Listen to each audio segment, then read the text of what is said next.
নমস্কার দর্শক বন্ধুরা, আশা করি সবাই ভালো আছেন।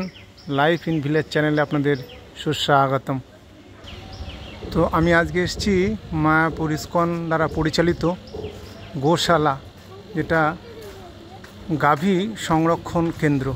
তো এটা গোশালা ঢোকার প্রবেশদ্বার।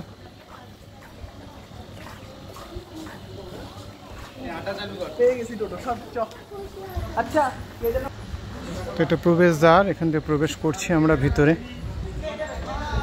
তো প্রবেশ করেই সামনে ডান সাইডে বুক স্টল আপনারা দেখতে পারবেন, একজন মাতাজি বসে আছে। আপনারা চাইলে মায়াপুরের বিভিন্ন গ্রন্থ আছে এখান থেকে সংগ্রহ করতে পারেন। আর এখান থেকে মাতাজি কিছু বলতে চাইছে, শুনুন, আপনারাও শুনে রাখুন। এখানে হচ্ছে এটা হচ্ছে ভক্তি বিজয় ভাগবত স্বামী মহারাজের, তো ওনার অনুপ্রেরণায় আমরা সেবা করছি। তো এই 5টা বইয়ের সাথে আজ গীতাটা ফ্রি দিচ্ছে, এটা একটা অফার দিচ্ছে মন্দির থেকে। আচ্ছা, যদি আপনারা এই 5টা গ্রন্থ সংগ্রহ করেন তার সঙ্গে সম্পূর্ণ একটা গীতা ফ্রি দিচ্ছে, আর ক্যালেন্ডারও ফ্রি আপনারা পেয়ে যাবেন। তা আসলে অবশ্যই এখান থেকে কালেক্ট করবেন, আপনারা গীতাটা পড়ে আপনাদের জীবনকে সার্থক করতে পারবেন। থ্যাংক ইউ মাতাজি, হরে কৃষ্ণা। তো গোশালা প্রবেশ করেই প্রথমে এই যে বিভিন্ন কাউন্টার রয়েছে, লস্যি, ঘি, আমলকি সব কিছুই পাওয়া যায় এখানে। আপনারা চাইলে এখানে বসে কিছু চাইলে খেতেও পারেন, ক্ষীরও পাওয়া যায়। তো আমরা এখান থেকে ভিতরে প্রবেশ করছি। এটা হচ্ছে ঢোকার গেট, এখান থেকে সিঁড়ি দিয়ে ওপরে উঠতে দেখতে পাচ্ছেন। এই যে গোশালায় প্রবেশ করে গেছি আমরা, বিভিন্ন গোমাতা রয়েছে এখানে। এই যে স্নান করানো হচ্ছে গাভীদেরকে। এখানে বালতি মগ দিয়ে হবে না, পাইপ দিয়ে করাতে হচ্ছে, অনেক গরু। তো এখানে বিভিন্ন প্রজাতির গরু রয়েছে এবং প্রত্যেকেরই আলাদা আলাদা নাম আছে।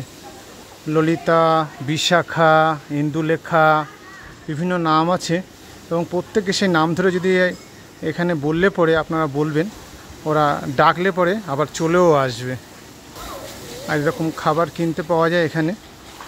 এই যে মাতাজিরা এসছে, এই যে গোমাতাকে খাওয়াচ্ছে, দেখুন সুন্দর। আপনি আসলে আপনিও খাইয়ে দিতে পারবেন। এই দেখুন, গোমাতা তো আছেই, আবার সুন্দর একটি ষাঁড়, দেখুন তার শিং।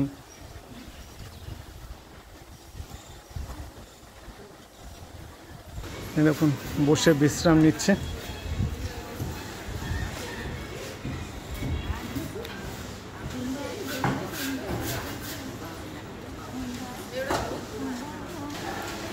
তো যাই হোক, আপনারা আজকে গোশালা দর্শন করলাম আপনাদেরকে।